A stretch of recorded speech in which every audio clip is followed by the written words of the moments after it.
In today's video, I'll be taking over the general manager job for the New York Giants for one day. So, first order of business is getting into it. Now, the New York Giants, unfortunately, won 3 games this season. They need to improve fast. And if I'm Joe Shane, you got to do whatever it takes. Now, he's gone because I'm general manager now. So I'm gonna pretend that my job's on the line, and I need to get some sense of urgency and get this team better fast. So first thing I'm gonna do is I'm gonna call Mike Barzanzi and I'm gonna be like, what do you want for that first overall pick?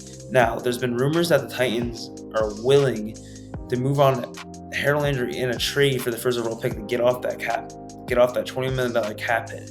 So, what I'm going to offer to the Titans is the third overall pick, the 34th pick, the second round pick in this draft, 2026 first round pick, and the 2026 third round pick.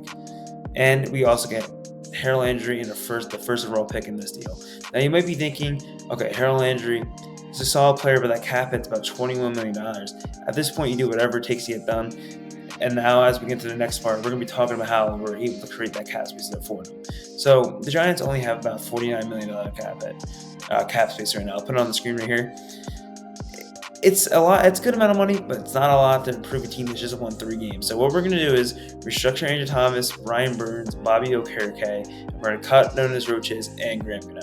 Fortunately, Graham Gano was always hurt, and he's a good kicker when he's healthy, and you need your kicker to be healthy. So we're going to move on from him and look for another option. So that's going to create about $32 million for us, and which is going to go out and fill some needs like corner, interior D-line. We're going to get into that. So now we got to re-sign some more players. Now, Darius Slayton's a free agent, which is probably the biggest name.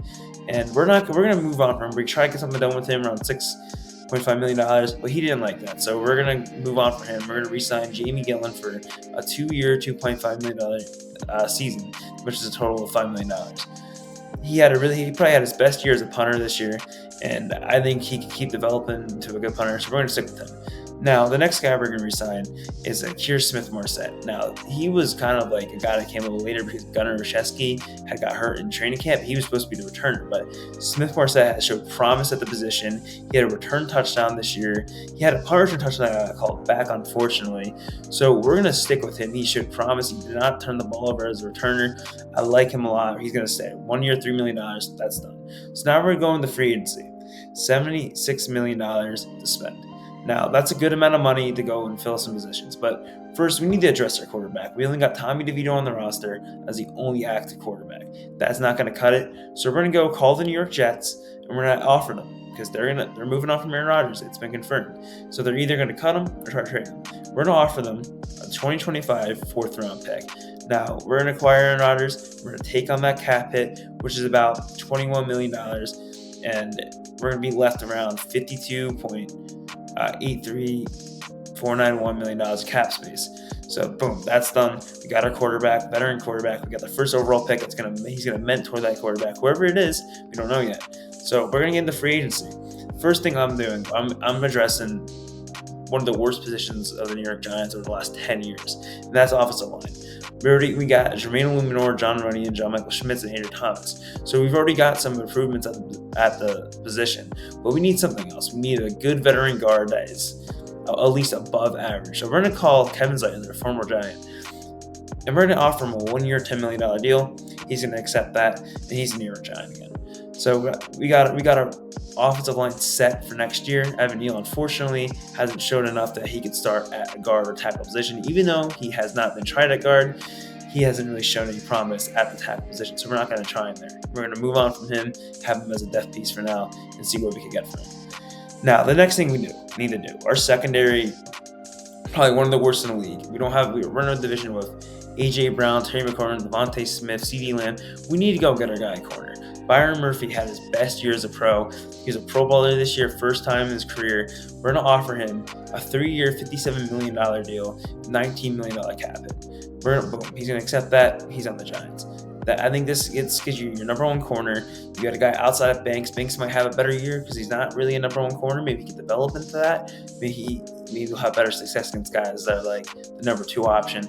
So I think this would be a good move for the Giants. You've got a veteran corner, a guy had his best year, and he could hopefully keep playing their level into this contract. Now, Osa Adizzi, the guy from the Dallas Cowboys.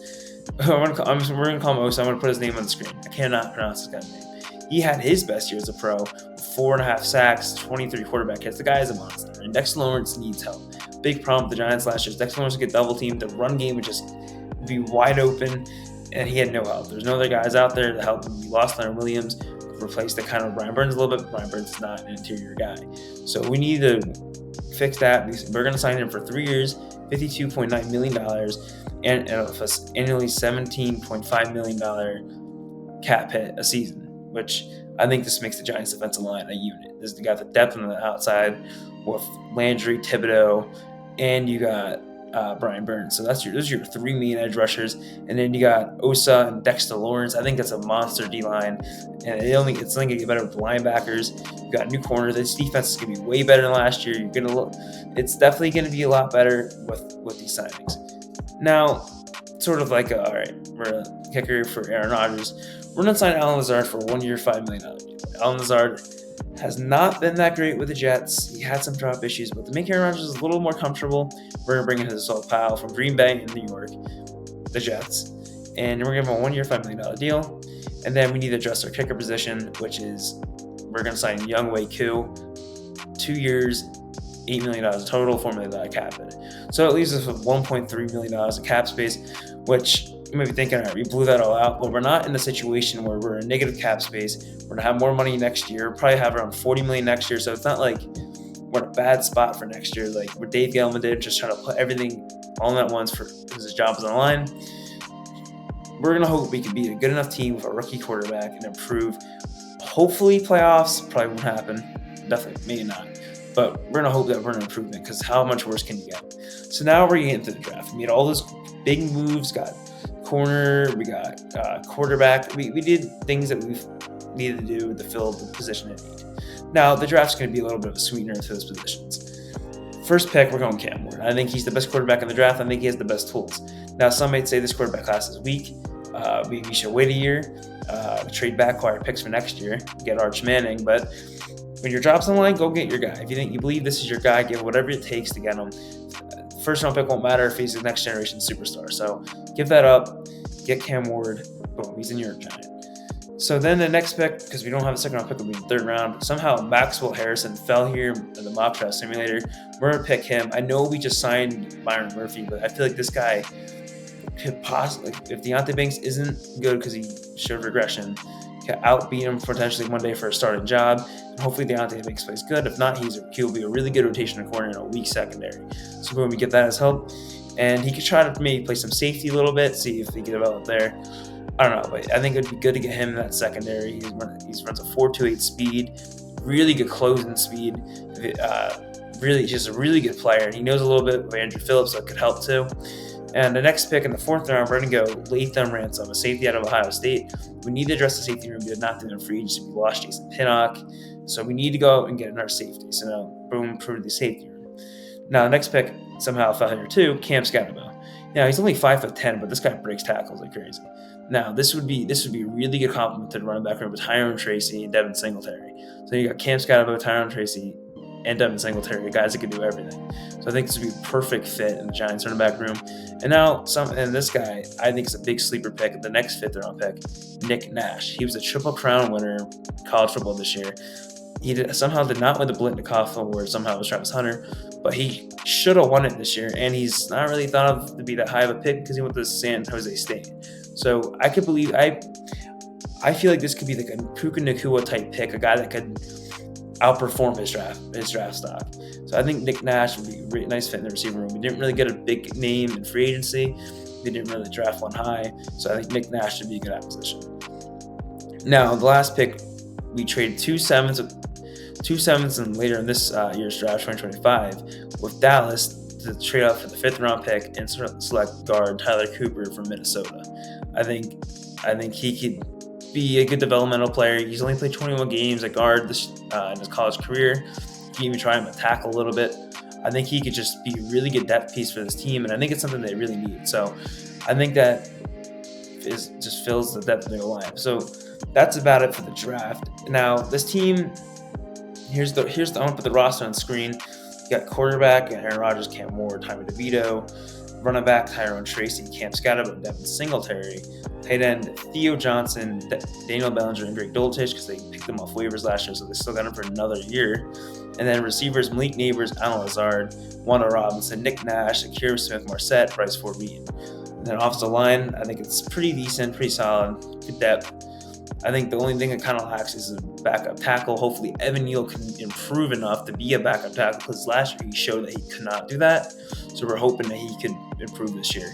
So it would be Andrew Thomas, John Runyan, John Michael Schmitz, Kevin Zeitler, Jermaine Illuminor, Evan Neal, Josh Azudo, Jake Kubas, and Tyler Cooper. So that would be the offensive line. And now we get the defense, which is going to be the most improved part of this team, I feel like. I mean, you could debate offense because of the quarterback situation, but you don't know what it is yet, because it's a rookie quarterback and a veteran. It's kind of his last, like Haraya. He didn't have his best time with the Jets, even though his season was not that bad towards the end last year. I do think he was playing hurt Aaron Rodgers, but you don't know yet, and you know how much better an offense could be, but I'm sure it would be better than with Daniel Jones. But defense is definitely the most improved part of this team. You got another rotational edge, but you did lose Aziz, but you just got another rotational edge, or even a starter. And then you picked up an interior D lineman and a starting corner. So it would be Brian Burns, Harold Landry, Kayvon Thibodeau, and Timon Fox as your outside linebackers. Now, your inside linebackers, it's not the deepest position, but you got two good ones with Bobby Okereke and Micah McFadden, and then Darius Musa from last year's draft class. The defensive line would be Dexter Lawrence, Osa, Eli Chapman, Jordan Riley, and DJ Davison. Those are good. Those three guys, Eli Chapman, Jordan Riley, and DJ Davison, are good developmental guys, year 2, year 3. But your two main guys, I'm hoping you can play at least 80% of the game.